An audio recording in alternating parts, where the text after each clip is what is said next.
Hey guys, welcome back.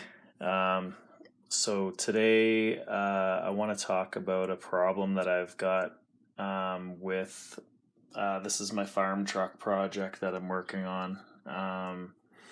And I got this lifted leaf spring kit here.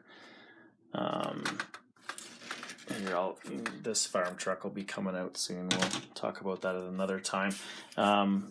So the problem I'm having is, let me get these two guys down here. So the servo actuation arm here, look at this. I'm definitely gonna hit for sure. And even if I go this way, I get a longer arm. I was thinking of this idea and just going this way. It's still gonna hit when I go full lock.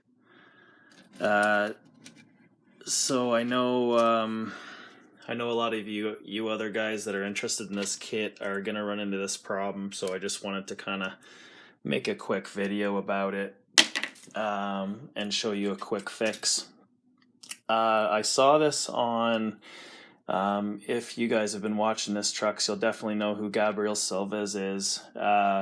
Check him out on YouTube. He's awesome. He's got some really good stuff. This was his MN90 project, I believe. And what he did was he extended part of this arm here down a bit. He added another piece to it. And he was able to get the steering arm nice and low in relation to the other rod here. So Gabriel, thank you very much. I'm going to take your idea and I'm going to use it for this truck here.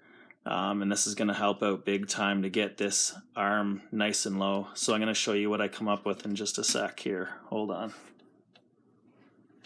Okay, so I just popped this all in place. Now this is a digital servo that I'm using here.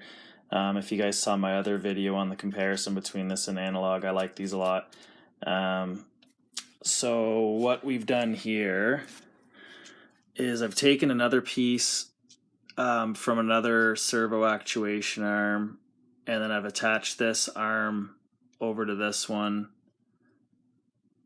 So you can see it's nice and low, and it's it's out of the way. Like I'll show you in a sec when I cycle the servo back and forth. Yeah, like it works, man. It's a pretty decent idea. So here we go. All right, crank her one way. Oh, hold on. The servo's not tied down, so it's bumping around. Just a second here. Let me give it a fair test here. I'll try and hold this down with my finger. I don't have this tied down. All right, here, just a sec.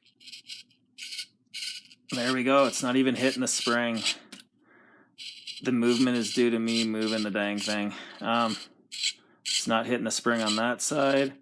It's not hitting with the arm on this side. Now the movement of the diff is actually this rod. When I go full whack, it's the rod hitting against this diff. I'll see if I can show you guys. You can see it hit right there. Bam. But if that's the only place it hits, if it's not hitting the spring anywhere, then I'm pretty happy with that. Anyways, that's a good fix right there. It works. Once I get this all tightened up and tied down properly so that it's not wiggling around everywhere, because I don't even have the servo tied down. This is a pretty slick, tight idea, man. Anyways, there's the fix, boys. So if you guys get this lift kit and you're stumped as to what the heck to do, this is the best way to go, I think. Anyways, if you guys have got a better way to go, let me know in the comments section. I'm willing to try it out. But anyways, yeah. This here, we'll just get back to this really quick and reiterate. This is a work in progress right now. If you guys are interested in following it, it's going to be my farm truck build. I'm going to run it on the new with the new 180 the gearbox from the C24. It's not going to be anything crazy, but it's going to look dope as heck. And anyways, yeah, it's going to be gnarly. So check her out. It's coming up in the future. Thanks, guys. Have a good one. Thanks for watching. Take care. Bye.